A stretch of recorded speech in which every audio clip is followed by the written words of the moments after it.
The battlefield no longer needed them. The longbow and the pike had broken their charge. Gunpowder had pierced their armor and shattered their castles. The economy could no longer afford them. So what happened to the last knights? Where did these titans of a bygone age go to die? This is not a story of a single final battle. It is the story of a slow fading sunset. In this final episode of our series, we will explore the different paths the last knights took as their world crumbled around them and witness the symbolic moment that marked the true death of the age of chivalry. Path 1. The officer, the pragmatist's evolution. The wisest and most adaptable knights saw the writing on the wall. They understood that the thundering cavalry charge was a tactic of the past. But they also knew that their lifelong experience in warfare, leading men understanding logistics, and reading the flow of a battle was still incredibly valuable. So they evolved. They shed their heavy lances and, in some cases, even their full plate armor. They became the first professional officers in the new modern armies of kings.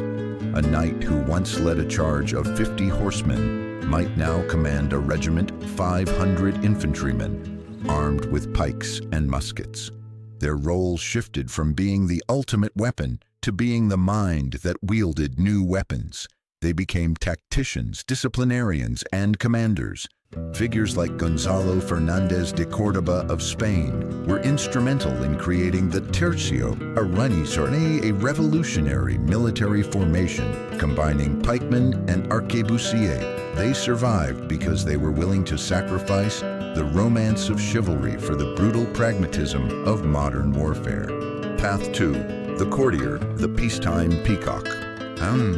For knights whose status was more dependent on their bloodline than their battlefield prowess, a different path emerged. As warfare became less chivalrous, chivalry itself became more elaborate and disconnected from reality. It retreated from the battlefield and found a new home in the royal court. These knights became courtiers. Their armor, once functional, became purely ceremonial, thinner, lighter, and extravagantly decorated with gold and intricate etchings, never intended to see a real fight. Their martial skills were now displayed in lavish, highly ritualized tournaments that were more like sporting events or theatrical performances than true combat training. The code of chivalry was no longer a practical guide for a warrior. It evolved into a complex system of courtly manners, poetry, and etiquette. The knight transformed from a fearsome warrior into a polished gentleman, a peacock, whose purpose was to adorn the king's court and display his family's prestige. He was a beautiful but hollow echo of what his ancestors had been. Path 3.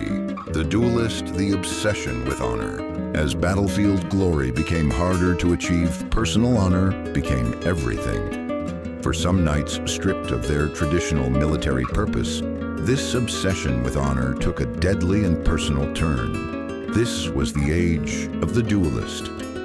A perceived slight and insult at court, a dispute over a woman, any of these could lead to a formal duel to the death. This was not the judicial combat of old, but a private war to defend one's reputation. Schools of fencing flourished, teaching new, agile techniques with lighter swords, like the rapier.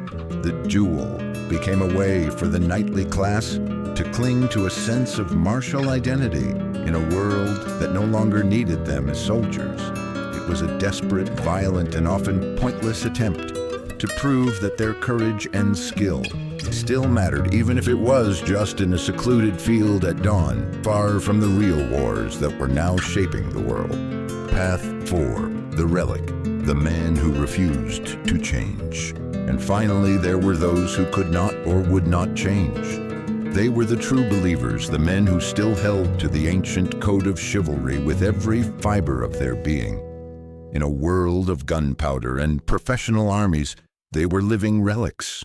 They saw the new forms of warfare as vulgar and cowardly. They clung to their heavy armor and their lances, believing that True valor would always win the day. But the world had moved on.